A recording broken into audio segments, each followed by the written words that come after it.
ينادي فؤادي بليل السكون، بدمع العيون براجع الصدى.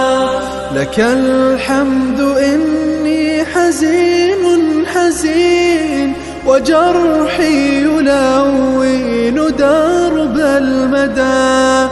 ولولا الهدى ربنا واليقين، لضاعت زهور الجراح سدى.